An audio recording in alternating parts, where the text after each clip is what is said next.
Bonjour à tous, aujourd'hui nous allons voir dans une petite vidéo mes idées de rangement et les petites astuces que j'ai pu trouver pour faciliter le quotidien. Donc premièrement, nous allons voir la petite table. Donc ça c'est une petite table que j'ai trouvée chez un site marchand très connu qui commence par un A. Donc je crois qu'on l'a payé dans les 90 €, 95 € peut-être. Bon, c'est un investissement, mais c'est assez pratique parce que elle est réglable en hauteur ici. Et puis vous avez deux étagères. Donc moi j'ai ma première étagère, comme vous voyez. J'ai ma chlorhexidine, ma solution hydroalcoolique, un petit bac, un petit scotch pour fixer l'extension, un petit ciseau pour couper la bande. Et la deuxième étagère, j'ai ici un nettoyant de surface, le chiffon doux et le conteneur à aiguille. Donc c'est assez pratique. Elle est à roulette. Il y a des freins également. Donc c'est vraiment pratique. Et puis du coup c'est ma surface de travail, comme vous avez pu le voir dans la vidéo. Et puis je m'en sers pour mes ponctions. Donc voilà, ça c'est vraiment pratique au niveau des étagères. Sur la petite table, nous avons rajouté en fait un morceau de plexiglas qu'on a découpé à la taille adéquate. Pour pouvoir, parce que la table est en bois, du coup ça permet de la conserver plus longtemps. Donc ici vous avez des petits, c'est un genre de collant double face. Ensuite nous avons investi également dans un plateau pivotant de ce type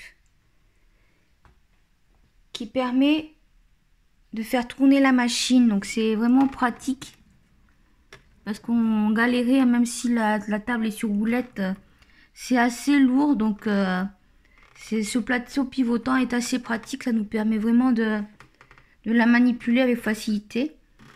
Donc mon mari et votre aidant pourrait par exemple brancher les aiguilles, enfin connecter les aiguilles, tout ça. Donc il les prend et puis ensuite il me tourne la machine pour que je puisse accéder aux données durant ma séance. Donc ça c'est vraiment très pratique, hein. Donc ensuite donc une petite table roulante pour pouvoir déplacer quand même la machine et faire le ménage en dessous. Ensuite je vais vous montrer ici les tiroirs. Donc ici j'ai 6 tiroirs, 6 du bas, les grands, dans lesquels j'ai mis mon matériel nécessaire pour les séances de dialyse. Donc ces tiroirs là, je les réassort à peu près une fois par semaine. Donc je les remplis une fois par semaine. Le reste et tous les cartons sont dans une pièce dédiée ou bien dans mon garage. Donc ici vous avez le premier tiroir, les aiguilles.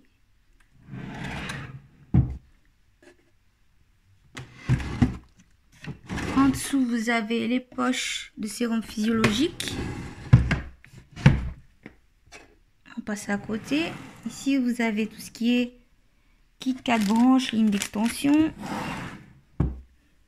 En dessous j'ai mis mes seringues, donc les Luerloc et les seringues pré-remplies. On passe encore à côté. Ici vous avez les kits de branchement. Et en dessous vous avez le restant du matériel. Donc moi j'ai besoin des bandes. Vous avez les chlorhexidine, du coalgan si jamais votre ponction n'arrête pas de saigner, des compresses supplémentaires,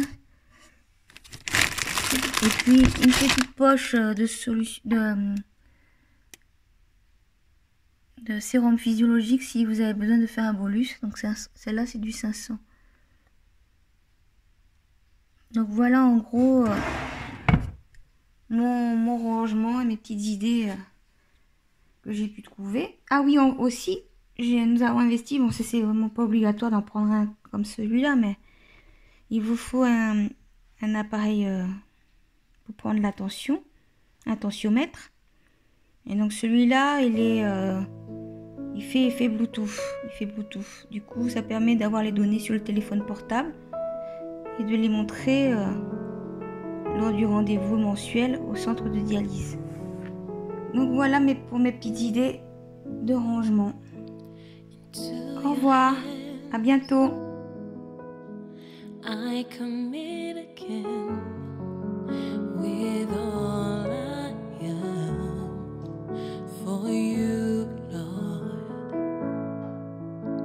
You hold my world in the palm of your hand, and